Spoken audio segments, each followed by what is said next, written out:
Dear साथियों, आप सबका बहुत-बहुत स्वागत है क्लास 11 की इस लेटेस्ट वीडियो में। तो भैया आज की वीडियो में हम ना कुछ इम्पोर्टेंट करने वाले मतलब जो पेपर में आज छपेगा, है ना? वो करने वाले, गारंटी है भाई पेपर में छपने वाला है।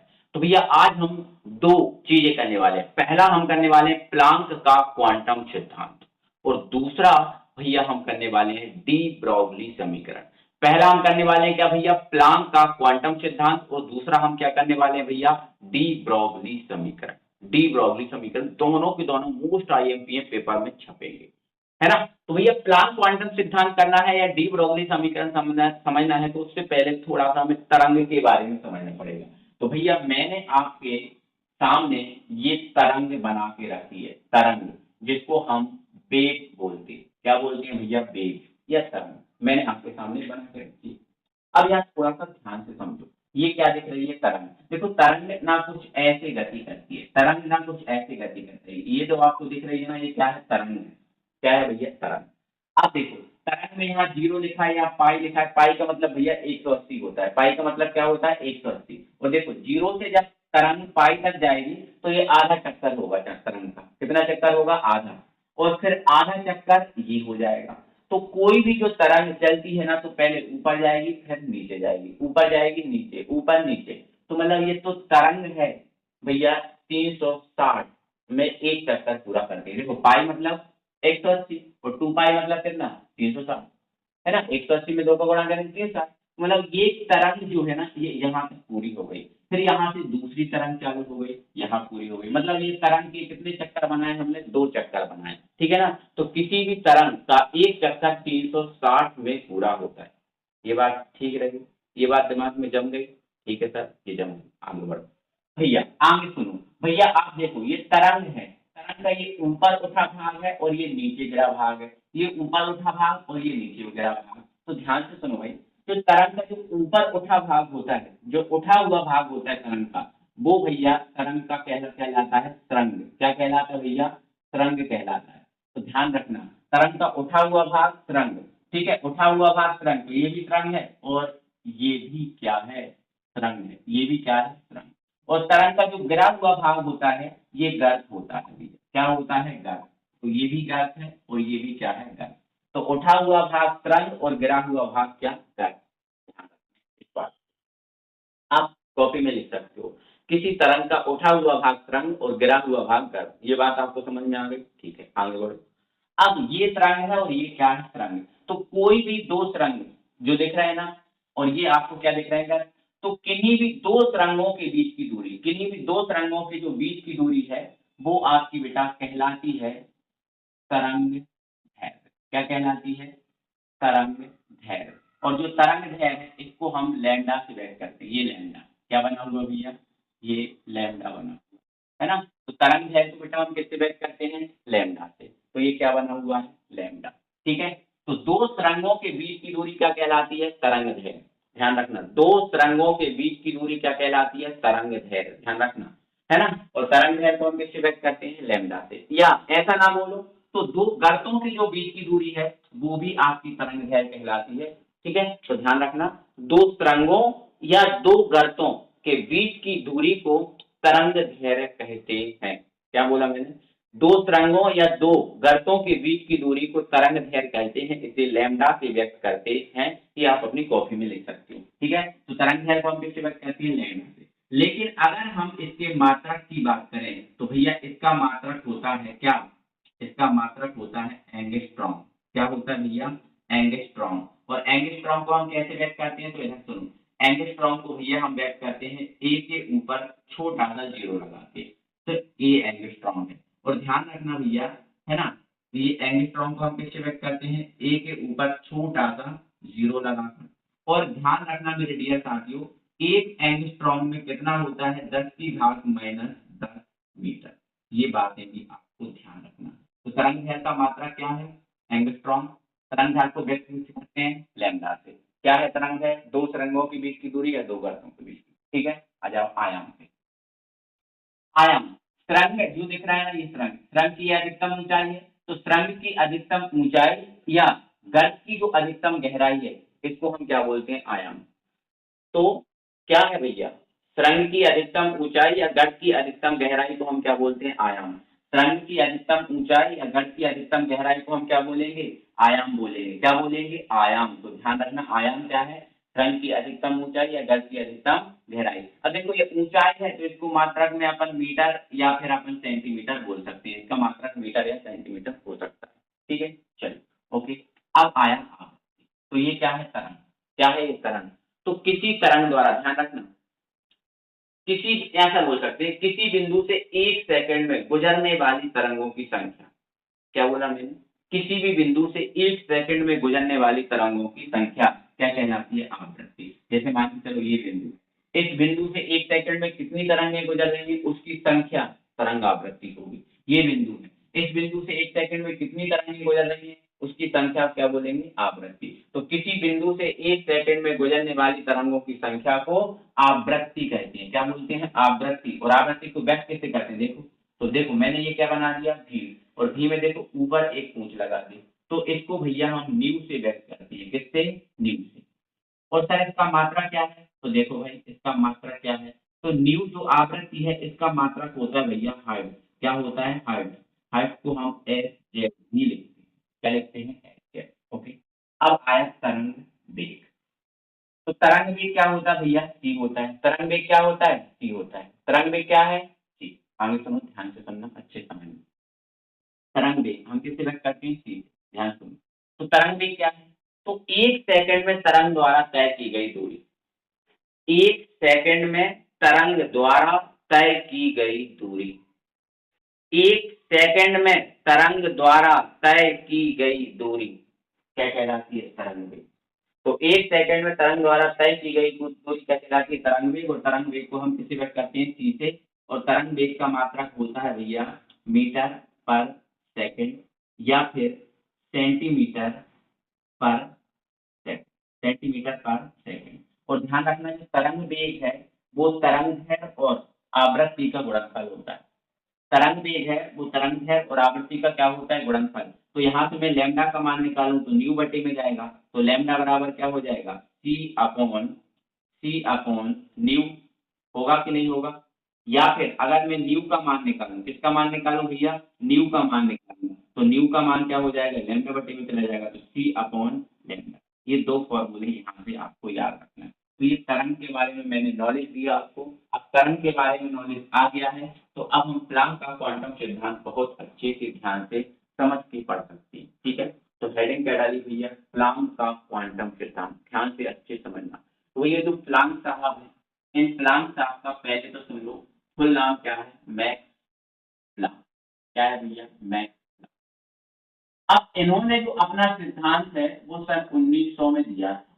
कब दिया था भैया? सन 1900 में। ध्यान से अच्छे समझना, पूरा का पूरा आपके दिमाग में सेट हो जाए। मैक्स प्लांक पूरा नाम है। इन्होंने अपना सिद्धांत 1900 में दिया था। कब दिया था? 1900 में। अब ध्यान से सुनो, इन्होंने अपने सिद्धांत में बोला कि भैया जो प्रकाश है, क्या है? प्रकाश। या फिर आप विकिरण बोल दो। प्रकाश को ही हम क्या बोल सकते हैं बेटा? विकिरण बोल सकते हैं। प्रकाश को ही क्या बोल सकते हैं? विकिरण।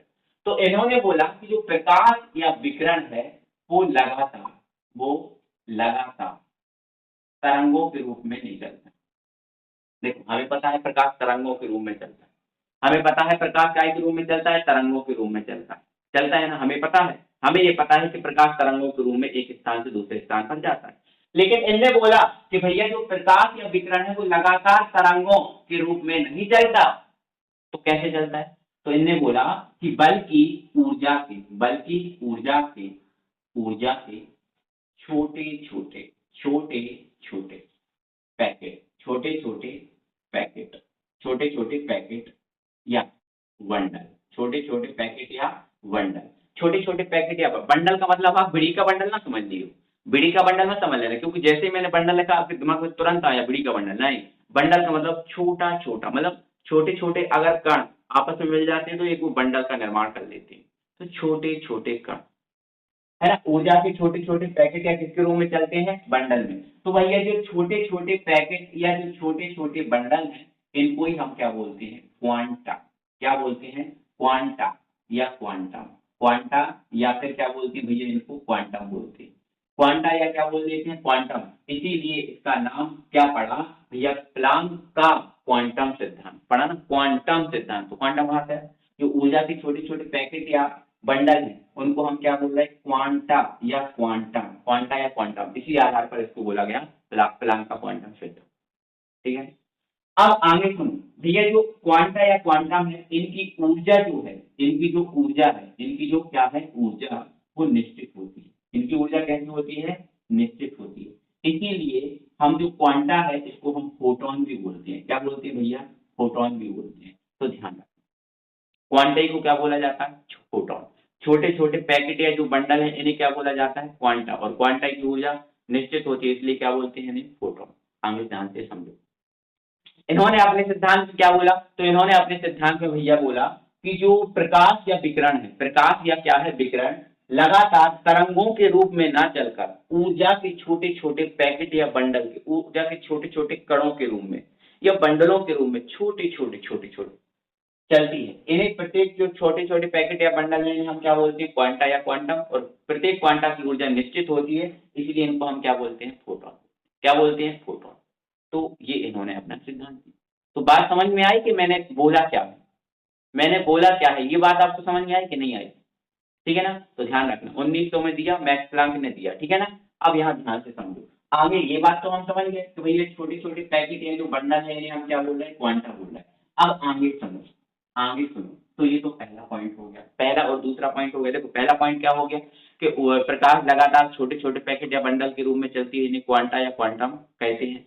प्रत्येक क्वांटा की ऊर्जा निश्चित होती है, इसलिए हम इन्हें फोटोन बोलते हैं। क्लियर है बात? 2 पॉइंट हो गए। अब तीसरा पॉइंट, तीसरा पॉइंट भैया इन्होंने कहा कि जो प्रत्येक क्वांटा की जो ऊर्जा, ऊर्जा मतलब एनर्जी, ऊर्जा मतलब क्या होता है? एनर्जी। और एनर्जी को हम कैसे व्यक्त करते हैं? इससे। तो इन्हें बोला प्रत्येक क्वांटा की जो ऊर्जा है वो आवृत्ति के समानुपाती। समानुपाती का मतलब, तो समानुपाती का मतलब आप ऊर्जा आवृत्ति के समानुपाती। तो ऊर्जा को हम ऐसे लिख सकते हो आप, अर्थात अर्थात अर्थात ई, अर्थात ई समानुपाती, ई समानुपाती न्यू, ऐसा बोल सकते हो आप। ई समानुपाती क्या बोल सकते हो? न्यू। इसने यही तो बोला, ऊर्जा आवृत्ति के समानुपाती। ऊर्जा को ई से और आवृत्ति को न्यू से व्यक्त करते हैं, तो समानुपाती अर्थात में ई समानुपाती। न्यू नहीं लिखोगे आप, लिखोगे। आगे सुनो ध्यान से। अब यहां देखो, अब समानुपाती का भैया जब जब चिन्ह हटेगा तब तब क्या आएगा? एक नियतांक आएगा। आएगा कि नहीं आएगा? आता है। समानुपाती का चिन्ह हटाओ, बराबर लगाओ, फिर नियतांक आता है। और ये आपका रहा न्यू। क्या रहा आपका? न्यू। तो ई बराबर क्या बन गया? ये एच न्यू बन गया। ई बराबर क्या बन गया? एच न्यू बन गया। अब भैया एच क्या है? तो एच नियतांक है ना, तो आप लिखो यहां पर, जहां एच एक नियतांक है, जहां एच एक नियतांक है, जहां एच एक नियतांक है, जिसे जिसे जिसे प्लांक नियतांक, जिसे प्लांक नियतांक, जिसे प्लांक नियतांक कहते हैं। जिसे क्या बोलते हैं भैया? प्लांक नियतांक कहते हैं। ये इसको बोला। अब ध्यान रखना, ये जो प्लांक नियतांक है ये पेपर में पूछा जाता है। तो एच का मान कितना होता है भैया? 6.62 इंटू 10⁻⁻34 जूल इंटू सेकेंड। ये आपके प्लांक नियतांक एच की वैल्यू होती है। ये पेपर में पूछी जाती है कि प्लांक नियतांक क्या है, इसकी वैल्यू क्या है। ठीक है ना? तो ये बात आप समझे। तो ध्यान रखना, कोई अगर आप पूछे कि प्लांक नियतांक क्या है तो बता देना ई बराबर एच न्यू। या देखो और बढ़ा सकते हैं, अब न्यू की वैल्यू कितनी है? तो सी अपॉन लैम्डा। न्यू की जगह आप क्या रख सकते हो? सी अपॉन लैम्डा। तो देखो ये ई ज्यों का त्यों रहेगा, एच ज्यों का त्यों रहेगा, और न्यू की जगह आप सी अपॉन लैम्डा रख सकते हो, तो सी अपॉन लैम्डा। ये भी आपका प्लांक सिद्धांत।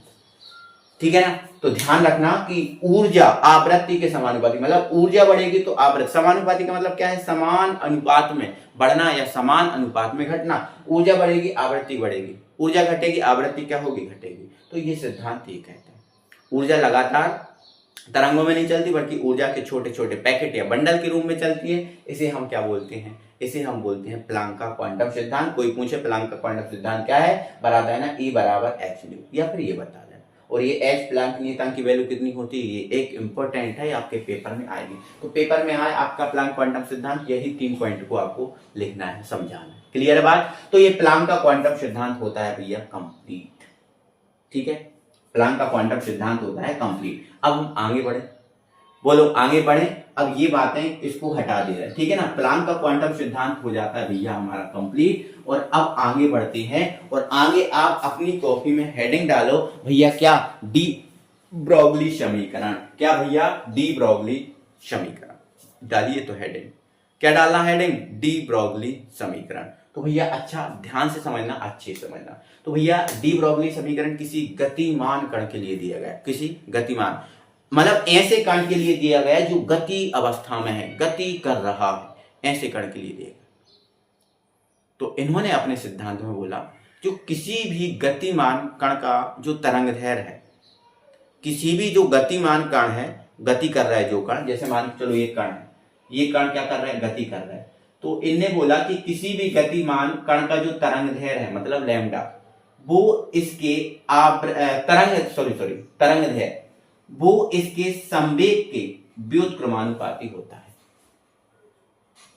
किसी भी गतिमान कण का जो तरंगदैर्घ्य है वो संवेग के कैसा होता है, व्युत्क्रमानुपाती। व्युत्क्रमानुपाती मतलब 1 के बटे में, समानुपाती का मतलब सामने लिख दो, और व्युत्क्रमानुपाती का मतलब 1 के बटे में होता है, ये इनने बोला। ठीक है, तो आप ध्यान से सुनो इस बात को। अब इसको हम सिद्ध भी करेंगे, समीकरण भी बनाएंगे, पेपर में आएगा। ठीक है, तो अगर मैं इसको अर्थात में लिखूं तो अर्थात में भैया क्या लिख सकता हूं, तो अर्थात में सर आप ये लिख सकते हो तरंगदैर्घ्य समान व्युत्क्रमानुपाती 1/p, ऐसा लिख सकता हूं कि नहीं लिख सकता। अगर मैं इसको या में लिखूं तो समानुपाती का भाई ये जो चिन्ह है ये हटाऊंगा तो बराबर आएगा, और बराबर के बाद नियतांक आएगा h/p, तो लैम्डा बराबर h/p। या फिर आप ये बोलो, क्या दिक्कत है, यही तो लिखा है, किसी गतिमान कण का तरंगदैर्घ्य संवेग के व्युत्क्रमानुपाती होता है, अर्थात लैम्डा बराबर h/p। मतलब ये है आपका डी ब्रोगली समीकरण। अब हमें इस डी ब्रोगली समीकरण की स्थापना करनी है, तो आप डाल दो व्युत्पत्ति। आप हेडिंग डाल दो भैया क्या, व्युत्पत्ति। देखो ध्यान से अच्छे से समझना। तो भैया अगर हमें डी ब्रोगली समीकरण की स्थापना करना है तो हमें किसी की जरूरत पड़ेगी। सर किसकी, तो आ जाओ जरा देख लो। तो भैया हमें 2 सिद्धांतों की जरूरत पड़ेगी। तो व्युत्पत्ति करेंगे तो लिख लेंगे भैया क्या, हम लिख लेंगे, हम जानते हैं, क्या जानते हैं हम, तो हम ये जानते हैं प्लैंक का क्वांटम सिद्धांत। प्लैंक का क्वांटम सिद्धांत, प्लैंक का क्वांटम सिद्धांत। सर प्लैंक का क्वांटम सिद्धांत क्या होता है भाई, अब भी तो पढ़ा आपने, E बराबर एच न्यू।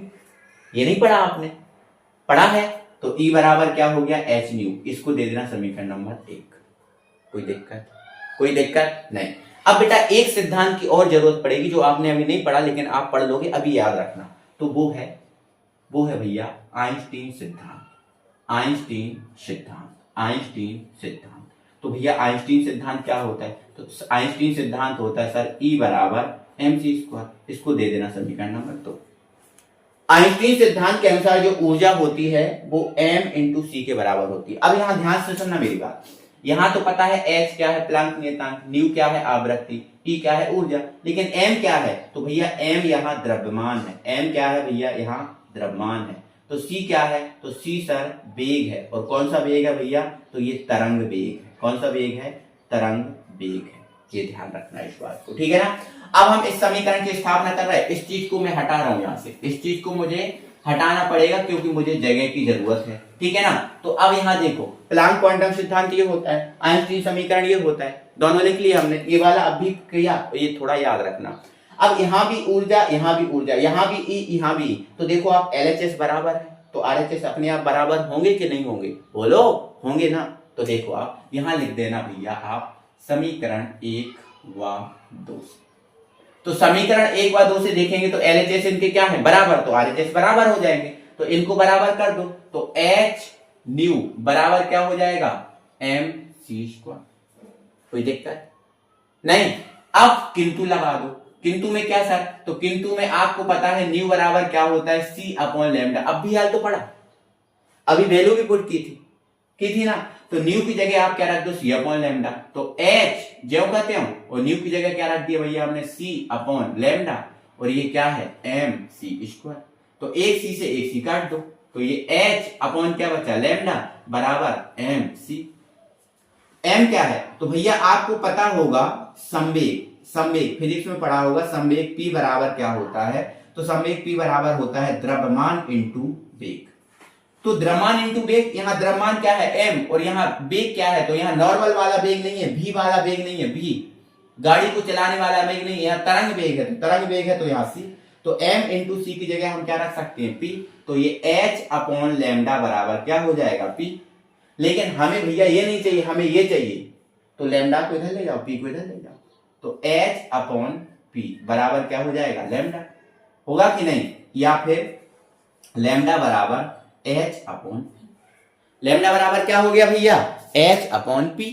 कोई दिक्कत? अब भैया अब यहां देखो, जब हम समानुपाती का चिन्ह हटाते हैं तो नियतांक आता है। अब भी आपने पढ़ा कि जब समानुपाती का चिन्ह हटाते हो तो नियतांक आता है, तो नियतांक को हटाने पर समानुपाती नहीं आएगा। तो देखो वैसे तो ये स्थापित हो गया है, देखो ये आ गया, लेकिन आपको ये भी करना है, तो h को हटाओगे, तो जैसे ही h को हटाओगे यहाँ क्या लग जाएगा? समानुपाती का चिन्ह, और h की जगह आ जाएगा 1 अपॉन p। तो ये भी हो गया। तो बधाई हो भैया, आपका डी ब्रोगली समीकरण भी स्थापित हो गया। तो ये डी ब्रोगली समीकरण है, प्लांक क्वांटम सिद्धांत, तरंग, ये सारा कुछ जान गए। आई होप आप बहुत अच्छे तरीके से इसको समझ भी गए होंगे। पेपर में डायरेक्ट छपेगा, डी ब्रोगली समीकरण क्या है इसको स्थापित कीजिए। तो ये अच्छे से ध्यान से समझ गए हो, एक बार फिर से वीडियो को देख लेना, ठीक है? तो वीडियो अच्छा लगा हो तो जरूर से यार वीडियो को लाइक करना, अपने फ्रेंड सर्कल में वीडियो शेयर करना। मिलते हैं फिर अगली वीडियो में, तब तक के लिए बाय बाय।